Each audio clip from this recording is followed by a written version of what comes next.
Okay.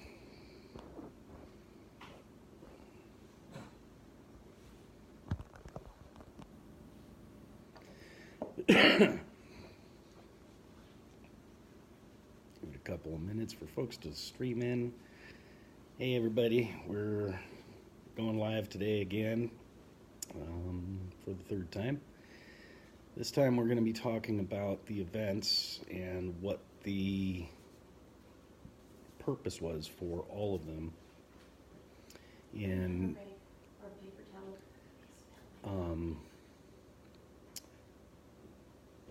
the Eden event started in 2003, and before that, what we were doing was we were making it ready for the Eden events to happen.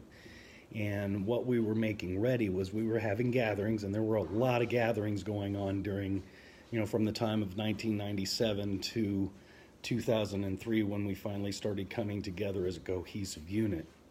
A couple of years previous, we had tried to put together something that had later evolved into the Eden event. It was called the Tree of Life, and it was set in Montana, and we did it in the same place. It was in a little town called Hamilton, Montana.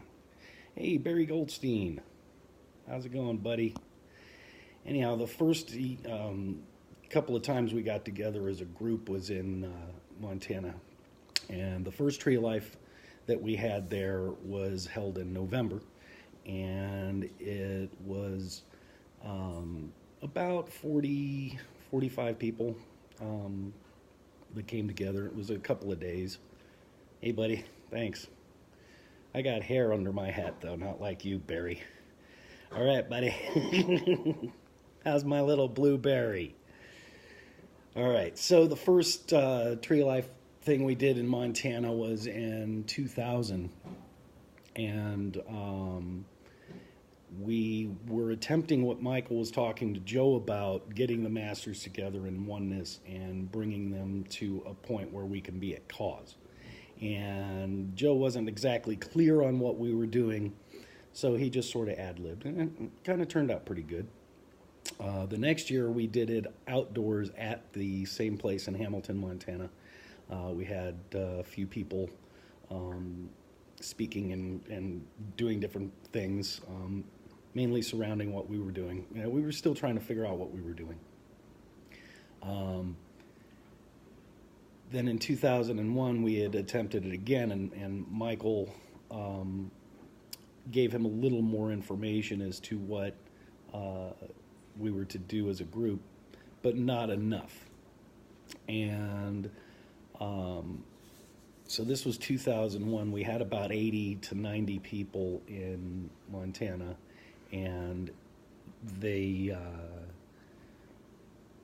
we were able to generate a nice breeze from the work that we did.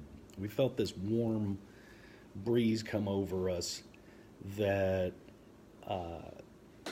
everybody kind of knew was from the angels or from the angelic realm or from God or whatever. Then during this time, we were receiving these keys, and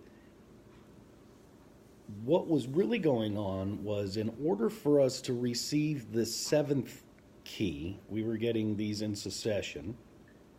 Hi, Cindy. We were getting them in succession, and in order for us to receive the seventh key, we needed to have at least 144 people standing in oneness at this event we had in Elgin, Illinois in 2003. We had some music there. We had a speaker by the name of Meg Blackburn, and she had some conversation that helped us move into the space that we needed to go. There were people that were gathered there, and then there were people that were not gathered there. The people that were gathered were allowed to be in the formation, and the ones that hadn't been gathered were, it wasn't that they weren't allowed there, it just made no sense for them to be in that position because they hadn't done the process to be in that position. So we had 144 exact people, and that was including the baby that Joe and Robbie had just had. And we had all listened and heard to the seventh key. We heard the angels singing in the trees, and we heard them sing, "We are the key, you are the key." And that's giving us the seventh key, which is "You are the seventh key." So after Elgin, Illinois, what we were dealing with in Elgin, Illinois was the mental aspect of the work. No, I'm sorry. Yes, the mental aspect of the work. What we started doing is we did if you're familiar with the gate of grace, you'll notice that there's points, and they're just like the points on a compass, and they are the points of the compass. So we started in the north, in Elgin, Illinois, and from there we went down south into Texas, which was going to be dealing with the emotions of the world. And we needed something like 170 people standing in oneness to accomplish what we were to do. And I think we came pretty close to it. I'm not sure I think we made the number that year, or were extraordinarily close to it.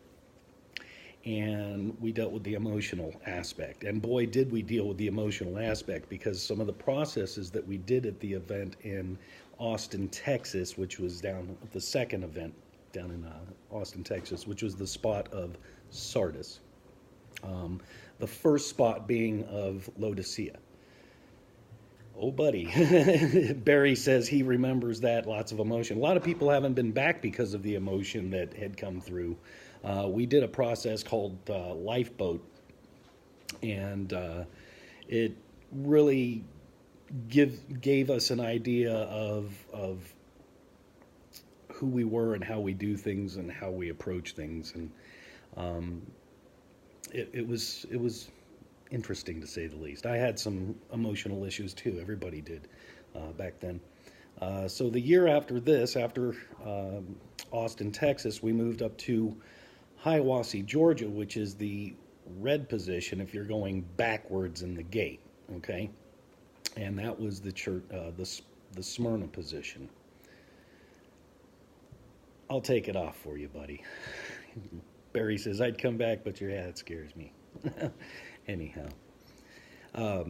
Went to Hiawassee, Georgia, and there we dealt with physical manifestation, and we learned how to manifest out of nothing. Yes, I know, and you're sitting next to me too, Mom. My mother just typed. Mom's here too. In Hiawassee, Georgia, we were told that we would be able to see angels, and that, you know, we were doing processes where we had picked stones out of the river to build our altar, and each of us placed our names on these stones and built the altar with it, and then we put the altar stones back in the river after the event.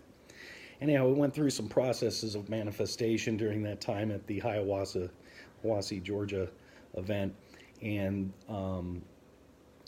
this was a time of manifestation. Now, we didn't reach the numbers that we needed to have at that particular event, and so Joe was instructed how to teach this manifesting class, and he was to have 44 people in this class over the next however long, or 4 classes with 44 people in it, to reach the 144 people that we had missed. Well, he got some of the classes done. We didn't get them all done, and a lot of people got to learn how to manifest. But we still did not accomplish that particular task. Cindy's saying, I never knew why they were jumping around. Well, we weren't jumping around. We were going in spaces. We were building the gate backwards.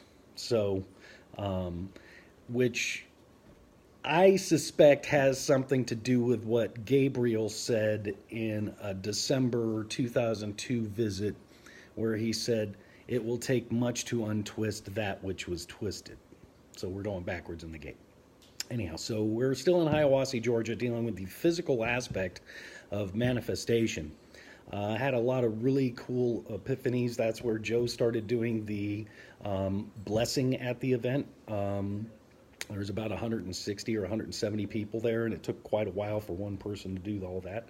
And it was really profound. We had a really good time. Not a lot of people passing out and stuff like that, but we did have a lot of people that had profound experiences with that particular Shakti blessing. And then we did some classes after that event. Went quite well. The year after that was we went across to the Colorado region, which over in Elgin, or no, Elgin, Estes Park, Colorado, where we were to bring the Shekinah back. Now, this time we actually had to have 222 people standing in formation in order for us to achieve the gift of having the Shekinah back on the planet. And we did it. We were able to do that. We had 222 people standing in formation. We built a altar out of stone. We used one of the big bowls that Joe makes as an altar piece. And normally we would put fire in. Like the year before, we had put a fire in the pit in the bowl for the altar, but they had a fire ordinance in the Estes Park had a fire ordinance where you couldn't do that, so we used glow sticks. Worked. Now here's the thing about this particular event. Michael said that if we were able to bring back the Shekinah, we would see an 8-inch flame coming out of the bowl that held no fire. And we saw it. My mother saw it, my grandmother saw it, my brother saw it, his kids, his wife, me, my girlfriend. Everybody in attendance saw it. And if you go on the website, angelicgate.com, you'll see the pictures from that event where everybody disappeared, and you'll see Robbie in the center of everybody standing there, but you can't see anybody but maybe Robbie, an angel kneeling, and the guy holding the camera filming her and this flame. Everything kind of disappeared, and then we had this amazing thing happen where everybody just sort of busted out laughing. All of a sudden, we had divine laughter, and it was like hilarious. It was like my stand-up routine was working finally. No, I'm kidding. Everybody just started laughing, but we all saw the purple flame, and there was nobody took a picture of it, but I wish they did. There was an actual heart-shaped cloud in the sky, and a sky that was completely clear before. There was a heart. And then after a while, the heart sort of broke up and disappeared. A really interesting one. Now, that particular event we had kept... in the earlier events, we were doing them outside mostly and without interference from like the news media or your cell phones or televisions in the room or, having, work stuff going on. This, we were really encouraged to dedicate the time that we had for this time. I love that one. Giggled like crazy. Okay, this was back in 2006, Cindy. We still do the giggling at the sacred laughter, as Barry is reminding me. At the events, we do have people break out in sacred laughter. I've seen the sacred laughter at small get-togethers where people are doing processes. So we've been able to keep the Shekinah here. So from the Colorado Estes Park, we went to a place called Deer Creek, Ohio, which is outside of Cincinnati. And boy, was it out there in the middle of nowhere. Everything was flat. We flew out there. It took like forever to fly out to this place. Went with Shelby and my brother and a bunch of a huge entourage of us came out, and then we rented a big van, it was an entourage. We had a van full of people going to this event. I think there was only about 140 people that showed up at this one. We still needed the over 200 mark, but we're making do with what we got. That particular event had to do with joy, okay? In order to keep the Shekinah in our realm, we have to have joy. So if we had enough people at this particular event, the joy would go out into the world, and we would be able to keep that manifestation here and alive at all times. But anyhow, we didn't have enough people, and we were, as Michael said, burdened with the task of bringing joy out into the world. So they gave us a blessing where we passed the blessing through just placing our hand on the heart and saying, "Bless your heart with joy." From there, we went to the largest event that we've ever had, and it was in Montana. It was in Yellowstone. We were able to gather a whole lot of people there, but there was another reason for a lot of those people to come. We had invited outside organizations to come in and be with us, but we allowed them to pretty much take over the event. We had Common Passion. We had 7 tribes from 7 different areas. 7 elders were to speak there. And that was interesting, and I think that was where the major draw was for that particular event. But what it was really there for was we were there to bring together the masculine and feminine together. And it just so happened we were on some sacred land, so they got, somebody in the group got an idea, we need to invite these people in. And, well, we did. And it really worked out good because we had like 400 people there. 380 to be exact. Not quite the 444 mark, but we did reach 380 people there. It was a really good event, very profound, very powerful. And at that time, Michael had said that if we had kept that momentum, that we would be able to complete our task in a few short years. Within, 5 or 6 years, we would be able to gather enough people together. Well, unfortunately, that didn't happen because the very next year, our numbers went down dramatically, of course. But we had been given some really cool tools to go out into the world.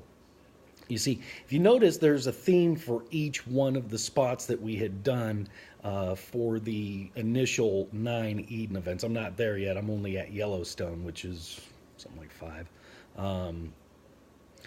They had a purpose and a reason for bringing a number of gathered masters together. By the way, I'm going to skip back to the Georgia event. At the Georgia event, we were given the first way to do gatherings at the event so that we can increase our numbers at the event, because the gatherings weren't happening in individual homes or in areas and things like that. So the angel's always there to give us something to help us out with. Fast forwarding back up to the Montana and bouncing over to where we went next was Virginia Beach. Virginia, and there we were given the burden of carrying compassionate wisdom to the world. And the reason why we were given the burden of carrying compassionate wisdom to the world is, again, our numbers weren't being reached.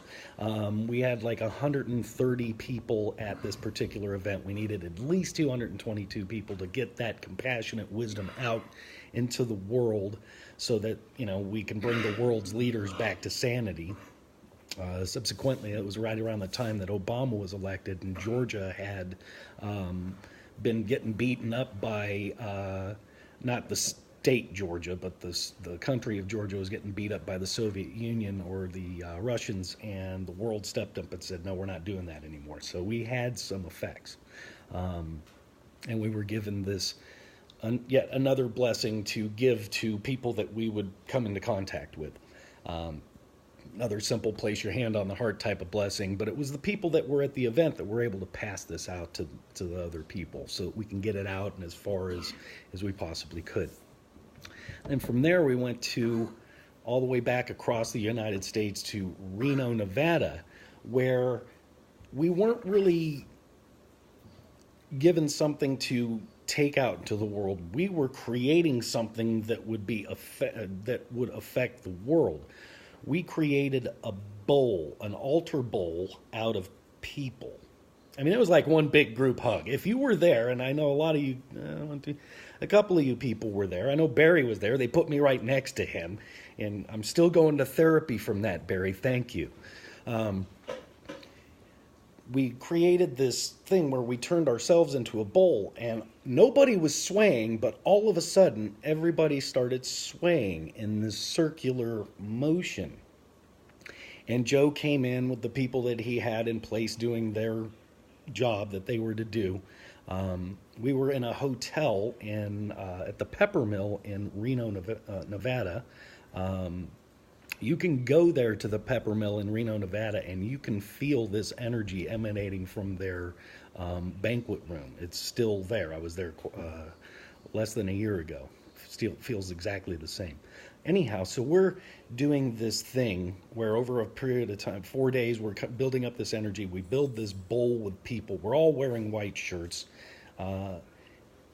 We open and pour the bowl and open the doors, and all of a sudden the energy goes all the way out into this into the casinos and out into the world. So this time we weren't carrying stuff to the world. We just let it pour out and about and see what it was going to do. And it was a very calming time, I would say. I felt very calm after that one. Then from Reno, Nevada, we went to the center, and we ended up at a place called Crystal Springs, Arkansas. And I took a road trip out there with my brother and my girlfriend and his new girlfriend, and we all four drove out there. It took us like 3 days. It was great.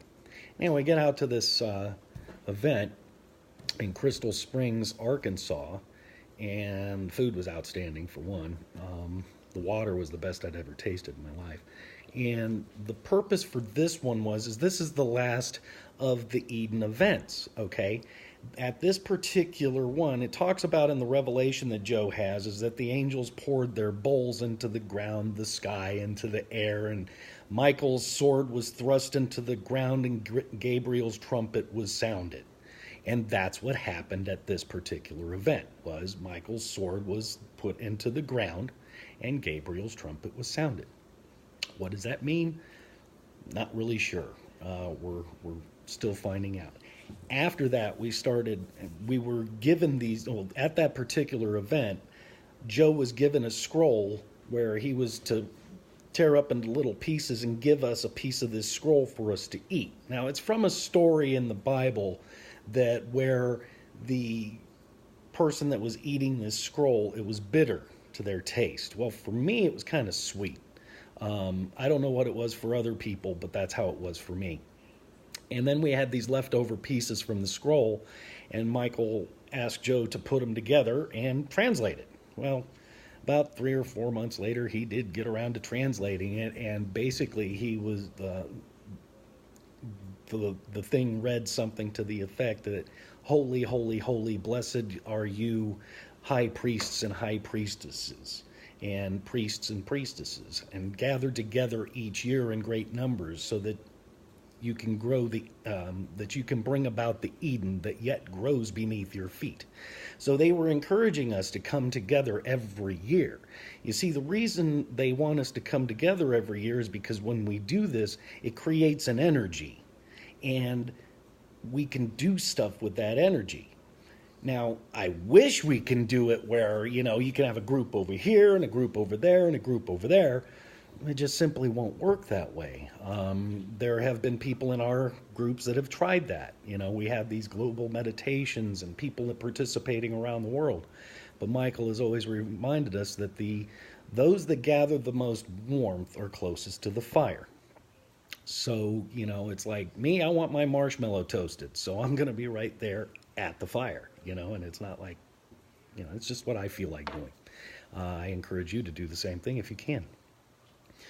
So there's kind of a synopsis of what we were doing to build this gate of grace throughout the United States. Now, when you build a gate of grace, what happens? You have opened a sterile environment for two things to happen. One, angelic communication, or two, healing to take place.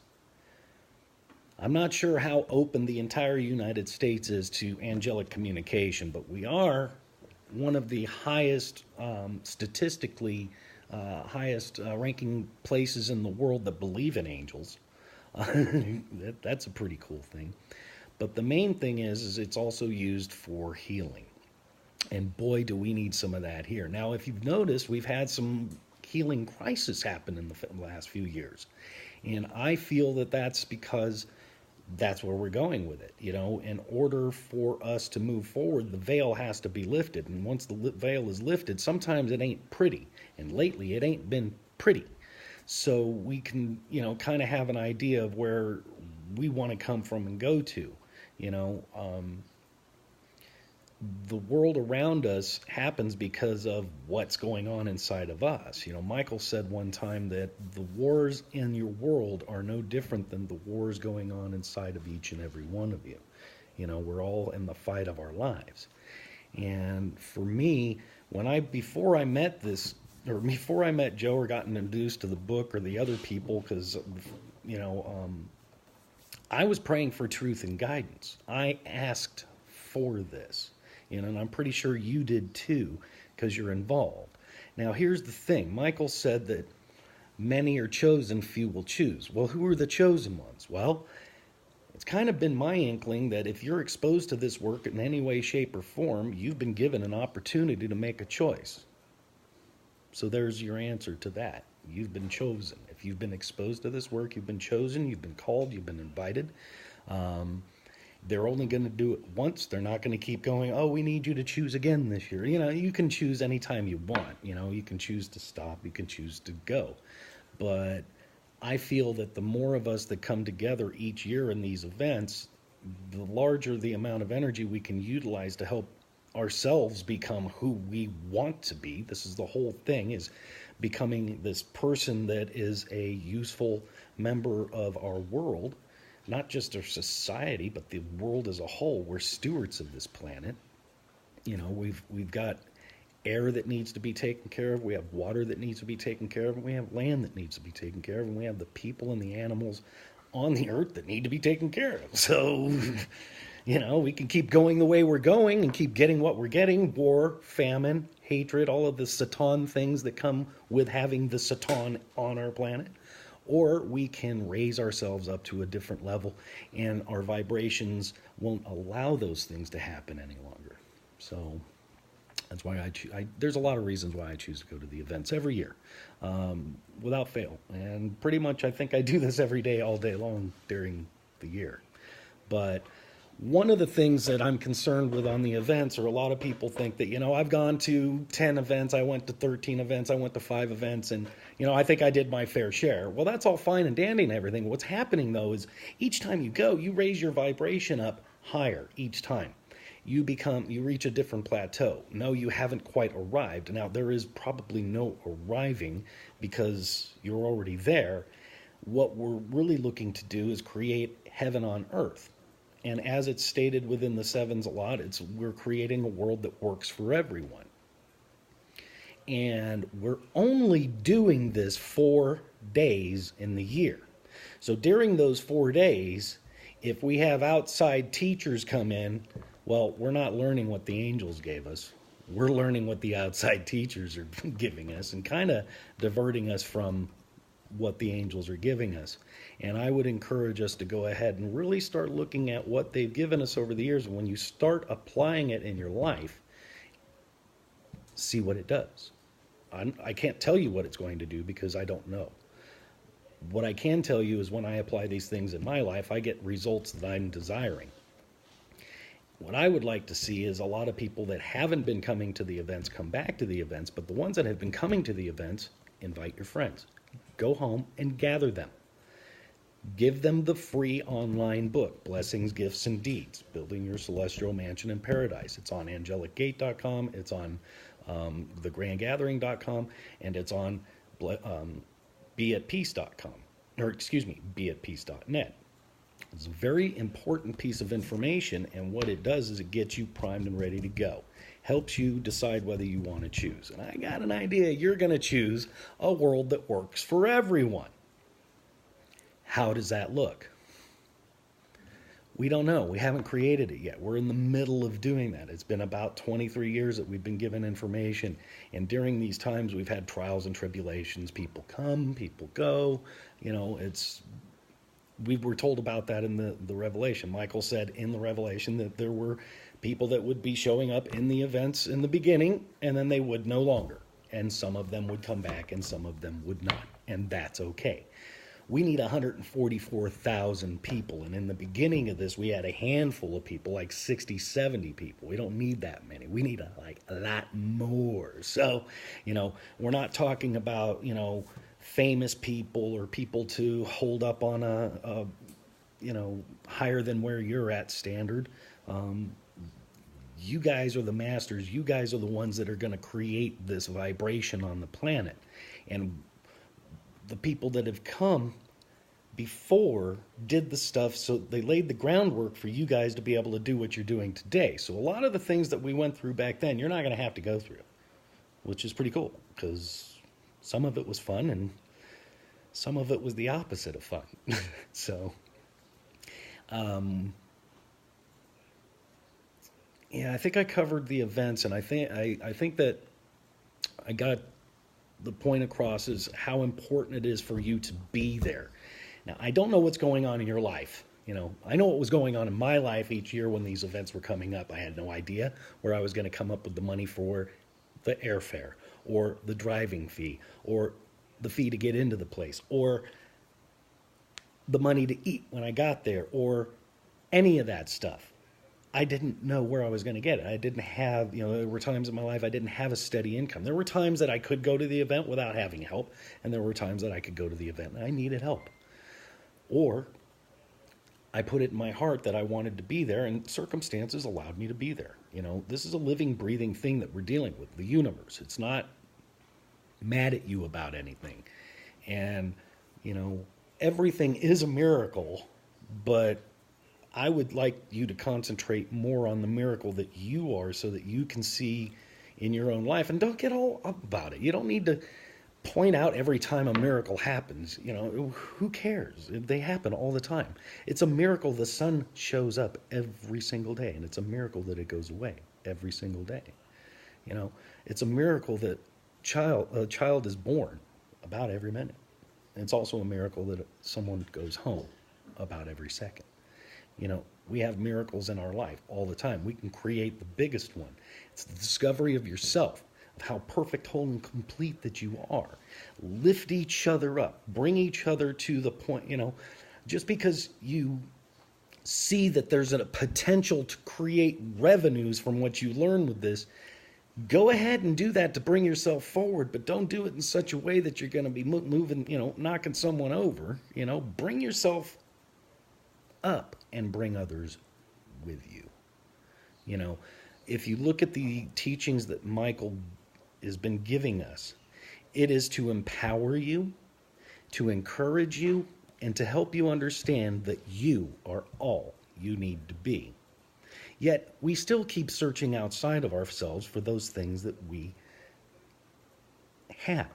In the first taping I did, I mentioned something that keeps coming up in my mind for me, because I keep going, okay, help me with this. And it's like, Michael said, why do you ask God to do for you that which you can do for yourself? And I look at that on a daily basis, and reaching out, reaching out and helping yourself, or asking for help. Don't have them do it for you. That's not help. That's having someone do it for you. But if you have, availability of tools, and you're not doing something because you're afraid to ask, or you don't want to burden somebody, what's the worst they can do? Say no? Most people want to help other people anyway. I mean, really, when when you see somebody that needs help, you generally want to help them. Unless you're in a city, then it's their freaking problem, right? Boy, I don't know how many times I've stopped to help people, and people are like, don't do that, you're going to get sued. No, I'm not. I haven't been sued yet, but anyhow. We could do a lot, lift each other up, talk nicely about each other, be nice to each other. Don't worry about what happened back then. Be here today. Next year, we're going to be in somewhere near Colorado Springs. Put it on your calendar now. Don't do it 2 months beforehand and go, oh, I don't know if I can make it. Start making that commitment today, if that's what you want. If you want a world that works for everybody, make your commitment today. Remember why you got gathered in the first place. Because you had an idea and an inspiration that we could have a world that works for everybody. It's not just a slogan. It's not a catchphrase. It's a reality that you can create through your blessings that you give, the gift that you are to the world, and the deeds that you do by your hand. So read Blessings, Gifts, and Deeds, Pass it around to your friends. Teach people what to do. Michael said, gather 7 masters and teach them to teach. He didn't say gather 7 masters and have them go find some outside organization to teach us how to do what we're doing. Okay? We have been given tools and keys to this life that I'm confused as to why we're not overjoyed as to why we've been given this. We've got the most powerful tools on the planet at our fingertips, and we still look for more. You know, stop looking for more. Look at what you got in front of you, what you have in front of you. Start at the beginning and then go from there. Where is the beginning? Right here, right now. I had a teacher back in the 80s and 90s. He said something a lot. He said, fall 6 times, rise 7 times. Life starts now. So whether you think you've made mistakes or you haven't kept up on things you want to do, or you just sort of just threw it to the side and you're just now coming back to it, or you're brand new and you don't know that you needed to know something, well, you don't need to know something in the past. Don't worry about that. Give yourself the space and the time to do these things. Give yourself the space and the time to take care of yourself. You know, give yourself proper food, proper rest, proper hydration. Hydration is important. You know, eating is important. So that's about what I got for the subject of today. I'm going to go ahead and do it again in 2 weeks, which is going to be the 18th of October, Thursday at 6. Be there at square, or be square. Does anybody have any questions? I've seen some statements. I should leave it open for questions.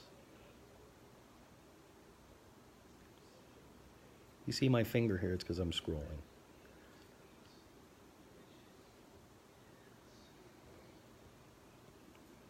All right, looks like everybody's hanging out and looking good.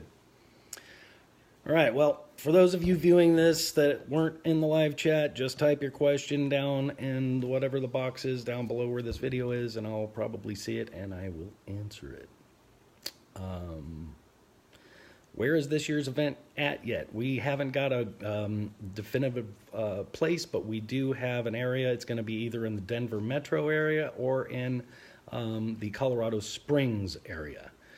We were invited to look at something that unity.org just got involved in. Not exactly sure how that was going to work. So, and hi Cindy, if you have any questions, just walk in the other room and ask me some. Cindy's here visiting. She came and surprised me on my birthday. I thought that was really super cool. Didn't really see it coming. It was kind of a broadside. Wow, she tricked the trickster. All right, you guys, why don't you come over here and say hi to everybody? We'll let Cindy come over and say hi. Hi. There's Cindy. Yeah, I finally made it. Everybody say hi. Boy, yeah, she flew out here from Wisconsin, and boy, were my arms tired. Yeah. All right, hey, Barry, I'm glad you came by and watched the video. I hope you go check out the other ones. And you can buy me a new hat. Go ahead and text me. I'll get you my address. Their address there, Barry. All right, thanks. Actually, I'd rather have a Stratocaster, so anyhow. All right, you guys. It's been fun, and I look forward to seeing you guys on October 18th at 6 p.m. Same gathered time, same gathered channel. Isn't that pretty cool? You like that one? All right, now I'm going to get this one right this time. All right, I'm going to go ahead and sign off. May my blessings, my gifts, and my deeds be of you. Bless your heart.